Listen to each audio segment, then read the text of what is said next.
Microphone number 5. Betty Turok, a personal member, one of the few fortunate personal members who's had the opportunity to be president of this association. To both candidates, I'd like to ask, the Office of Information Technology Policy and the Urban Library Council are both now looking at libraries, the future of libraries in the 21st century.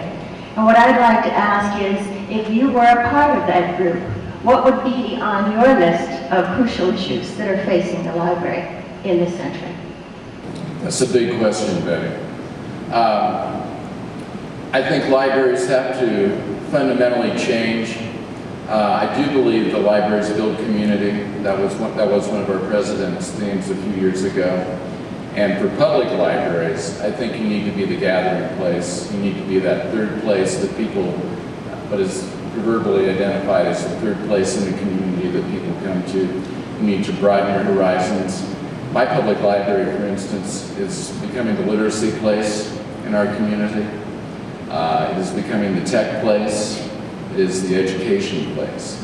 And that's what libraries have to do. They have to broaden their horizons and provide the services that are needed if they are public libraries. As far as academic libraries, I think they need to continue to work on things such as digitalization so that they can be the storehouse of information and continue to upgrade the way people access information. They need to meet the expectations of what people are looking for, whether they're in an academic setting, a public setting, or a school library setting, so we can relate to their information needs. To me, that's the bottom line. Thank you. Roberta? This is a tough time to answer that question, because what I would like to say and will say is not necessarily as easily said right now when people are piling in the doors of our libraries to use the services because they may not be able to continue to afford internet access at home.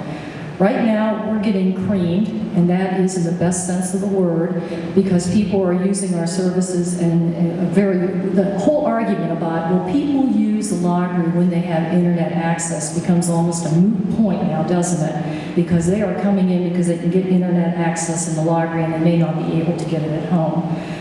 You know, we don't know how long this fiscal situation is going to continue.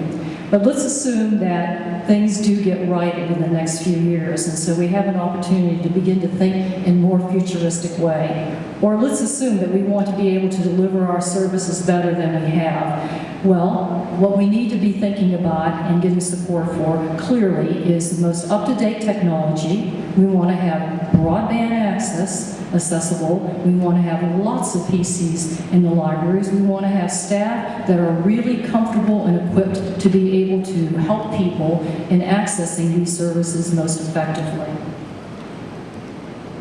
I think those are really the crucial issues, but what we need is we need to have money. And to have money, we're going to have some really good advocacy, because we've got everybody piling in on the new administration saying our demand is most crucial. So we've got to make a strong case about why we stand out in front.